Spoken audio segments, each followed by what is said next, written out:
So I just saw Leon the Professional, and it was fucking fantastic. I've been meaning to watch this movie for a while. It was very high on the IMDb top 200 uh, best movies ever, and I have a goal to get through as many of those on that list as I can, because most of the time I find like really it's something that kind of pushes me to watch really classic movies that I haven't seen before. And I heard about this movie a little bit, mainly because it was I think it was the debut of Natalie Portman. I think it was, and looking at her in this movie, you would think she's extremely young in this. Yeah, Gary Oldman, and I love Gary Oldman. So I just thought, at some point I'll get to it, and it was great. I loved this movie.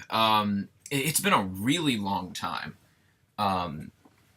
since I've seen a movie this good. Like a really long time, like months, like a few months, like 5 or 6 months since I saw a movie that was this good. I think one of the really I think mainly my overwhelmingly positive reaction about this movie could just be because it's been a really long time that I feel like since I've like really gotten into a movie and just watched and just been thinking, wow, I am so invested in how this movie's gonna turn out. I'm so there, and that's the weird thing about The Professional, is that none of the characters are like super deep, and none of them are like really super complicated. Like, not to say that they're not three-dimensional characters, but they're not like the most interesting characters that I've ever seen. But I'm so engaged in like what's gonna happen, like the ending. When it gets to be like what happens at the ending, I remember I was like lying down on the couch, not like I was lying down just because I was tired, and I was watching this movie, and I stood up, and I was like at the edge of my seat, and that's such a cliche to say, oh, I was at the edge of my seat, but I was, and it's been a really long time since I have been with a movie that I hadn't seen before. Um, I so much of this movie just works so well.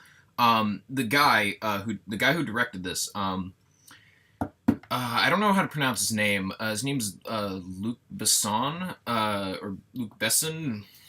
I don't know.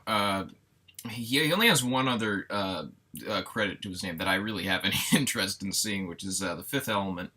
I haven't seen it, been meaning to. But I want to jump on doing that immediately after seeing this fucking movie. This movie is so well directed and so well made. It has been a really long time since I've seen a movie that's looked this good. I just so many of the way that like the close-ups that I feel like could have come across as really obnoxious, and in so many other movies just feel like really you're getting in with their personal space, like right there, you're right there, and like you're really up close, and it actually works in the way that close-ups are supposed to work. And it's been a while since I've seen that happen. I don't feel like the director's just shoving the fucking camera in the actor's face for some reason, just because close-ups work sometimes, I guess. No, I remember the ending. I don't want to say what happens because it's a really fucking good movie. But the ending, when it's the close up on Natalie Portman and Jean Reno's face, and it's really tense, and it's working so well, and I was just so surprised that finally, like so many close up shots, just like close up, close up, close up. Like I was so happy that this was actually working for once, because normally I just find close-ups kind of obnoxious. Other than that, yeah, the movie looks great. The score is tremendous. It's been a while since I've heard a score that just feels like it's kind of like pumping 80s music, which is weird since it's like the mid '90s when this movie came out. Um, it's really intense and really like gets you into it. Like it's like a soundtrack from Dread, which was awesome, and I was getting Dread flashbacks actually when I was watching this movie, mainly because not only because of the soundtrack, but because there are times when this movie is at times kind of silly, but it totally works. Just like Dread. Yeah, I love the premise. I like Hitman movies. Um, Most of the time I have a there's just something about them that I just really get into, and I'm gonna credit a lot of that with Jean Reno in this movie. He is awesome in this movie. I've never I don't think I've ever seen Jean Reno in another thing before, but he plays the cold uh, a steely assassin that doesn't have that much to say so well. I put him right up there with some of the best Hitman performances that I've seen in a really long time. He's great. Natalie Portman, who I'm usually not a fan of. I've only ever seen her in the Star Wars prequels, um, the Thor movies, and I saw her in Brothers. Most of the time, I've just hated her in her movies, but I don't always really blame her. I feel like the material that's normally given to her is just kind of poor. Star Wars prequels and the Thor movies. I mean, yeah. She's not really given roles that really allow for her to have that many moments where she's allowed to show that she's a good actress. Brothers had like one or two, but I kind of just felt like she was just in the background, not really doing anything that for much of that movie. But she is so good in this movie. This is one of the best child actor performances I've ever seen, and at the same time, it's really disturbing that this is like a performance from a child actor because Jesus Christ, is it uncomfortable to watch her in this movie at times? Because like some of the things that she's wearing, she looks like a hooker, which is really uncomfortable. I kind of, while I am happy that she's in this movie and she gives this really good performance, at the same time, I really question the parents who put her in this movie, put her in this outfit, and and had her like cursing and that stuff all the time. I kind of question you as parents. No, she's great in this. It's been a really, yeah. I love the plot. It kind of reminded me of Django Unchained, where he's training her, where the assassin is training this other person, like how to become an assassin, so that way like they could kill someone or like get a like do something that they want to do. Like with Django, it was find his wife, and with this one, it's kill the person who killed my family, which is I just really like that plot. And while I feel like Django kind of did spend way too much time setting that up, this movie does it like the perfect amount of time. It's paced wonderfully. I love that we don't spend too much time training her, even though by the end I don't feel like she's too much of an assassin. But at the same time, that works because the ending is setting up that she's not going to try to become an assassin. She just wants to try to become a normal person. And I like that character arc of she wants to become an assassin and eventually she doesn't. It's got good arcs. Léon has a really good arc. Jean Reno. It's just really good storytelling. It's really good filmmaking. Like the action scenes are great, and I don't even know if they are. Actually, I don't even know if it is that they are that they are some of the most well staged action scenes that I've ever seen. But you just get so into them just because at that point you're so there with these characters, and that's, I feel like that's such a cliche thing to say, but it's true. You're totally with these guys by the ending, and again, some of these shootouts are kind of preposterous, like the opening. It's very. I was actually thinking about Batman a lot, even though Batman doesn't kill Tim Burton. Um, I was really reminded of just like oh my god, like this assassin is trying to come in, and like all the frantic trying to like hide and that kind of stuff, or like someone's breaking in, it's really stealthy and intense. um yeah, so I was getting a superhero vibe off the beginning of this movie. So some of the action is kind of silly and over the top, but you know what, the movie set itself up for that, which I'm fine with that. Yeah, just I really liked it a lot. Problems that I had with it. Hmm. I'll save the big thing for last, but there are a couple of scenes that I don't really like. I don't really like Natalie Portman and Jean Reno pretending to be someone like another actor, because like what was the point of that? Like I get that they're supposed to be bonding, but you had a better scene of them bonding when they were like chasing each other with like the like the bucket of water and that kind of stuff. That was a really good scene. We didn't need this. This is a really dumb scene. Other things, they're just other little moments, like some of the jokes. Even though this is a very funny movie, at the same time, it does a really good job of balancing the humor and the action and like that kind of stuff. Kind of reminded me of Tarantino at the same time. Like I was just so surprised at how well they were able to balance this stuff. Not all of the jokes work. You know what? I can't really think of that many movies at all when all the jokes work.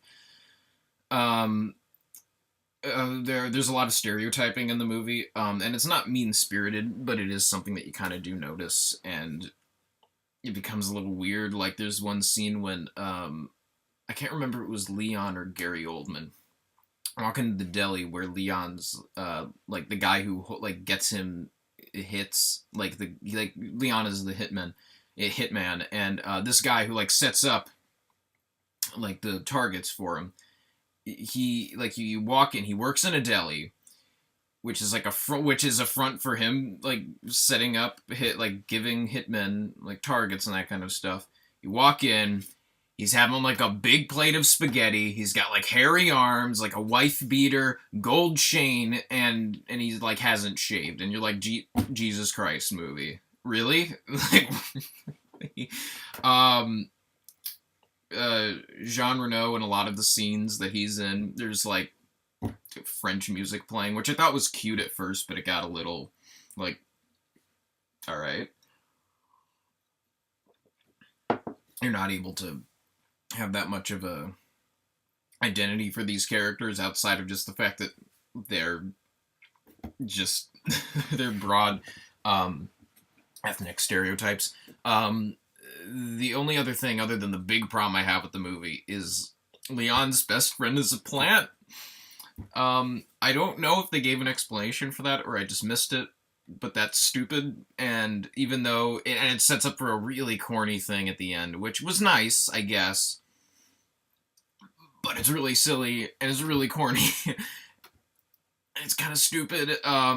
But at the same time, it was a little character thing, and it didn't bother me too much, but it's kind of dumb. The big problem I have with this movie, and I'm really surprised I'm saying this. It was Gary Oldman, and I really like Gary Oldman a lot. I feel like I've seen him in not too much stuff. I'd like to see him in more things. I love him in the Dark Knight trilogy. He's great in the Harry Potter movies, and he was pretty much one of the only good things about Hannibal. I mean, that movie just fucking sucks, but he's awesome. He's awesome in that. He acts through that uh, really caked on makeup and latex really well, and managed to give a performance that was totally his own. Um, and then I would have had like I up until like a month ago I had like such a high opinion of Gary Oldman, and then I saw True Romance, and in True Romance I was so surprised to see what I would usually call kind of a stoic, but gives a really solid, like can kind of play off of that and make it seem like can make it work in a really good dramatic way, especially with the Batman trilogy. It was weird seeing that It was weird seeing Gary Oldman play like a Rastafarian. That was weird. He had like dreadlocks and shit, and then he's just being goofy and weird, and I was just taken aback. Like Gary Oldman, what the fuck are you doing, man? Like I was not expecting that from Gary Oldman, and I listened to this podcast, and I listened to some of the reviews that where they mentioned Gary Oldman in it, and they say that throughout most of the '90s, it kind of just played a bad, like he was just a bad ham that you didn't want in your movie. What was it? '92 Dracula, which I've seen like the first 30 minutes of, and he is so hammy in that movie too. And now I've seen Leon, and I totally get what they're talking about. Holy shit, Gary Oldman in this movie is so hammy and so fucking over the top. Oh my god. Um, I haven't seen a villain acted this over the top in a while. It's really hard to take him seriously at times, and even though I like the character, because he is kind of he's well, I don't want to say what it is because I guess it's kind of a twist towards the middle and end, but he has something that really makes him more of a threat than I would have originally suspected. But the scene when he comes on, oh, like I was just thinking, oh no, Gary, are you gonna be doing that the entire movie? Please don't. I'm not gonna be able to take you seriously. And I wasn't able to. He has his scenes, like he has a couple of scenes where he acts a little bit more like he's just being intense and not just being goofy, like with his whole Mozart versus Beethoven speech. What the fuck was that? Oh my god. I can't take him seriously at all in this movie. He's so hammy, and it's weird him acting across from so many of the other actors in this movie who are taking this really seriously, and then you just got Gary Oldman just waltzing in and just acting and kind of making a fool of himself. If I'm being perfectly honest, there are some line readings. Like I think the one thing that I had known about this movie, other than Gary Oldman and Natalie Portman were in it, was I'd seen Gary Oldman's line delivery of everyone, and if you look it up, it's the funniest thing. It is. Oh god. Oh god. He doesn't exactly sync every scene he's in, which I never would have thought Gary Oldman, which I never thought Gary Oldman would do. But he does not help any of the scenes that he's in. He really is the worst thing about the movie, which I never would have thought. Which I never thought I would have said ever. Gary Oldman is, I think, he's a very good actor, and I like watching him in things. He's not very good here. But overall, this is one of the best movies I've seen in a long time. If it weren't for the fact that I just saw The Truman Show a few days ago, I would have said that this is really one of the best movies I've seen. I actually think I would have said that this is the best movie I'd seen since Manhattan, which is one of my favorite movies, and since I had seen that, and I'm so happy that I saw this. I'm, in fact, with more repeat viewings, I actually think this could very well be. This could eventually become one of my favorite movies. Maybe that might be pushing it, but this is a fantastic movie. I think I'm going to give it a low 9 out of 10 because of some of the things that I mentioned. Gary Oldman really is not very good in this movie. He's way too hammy. But yeah, low 9 out of 10.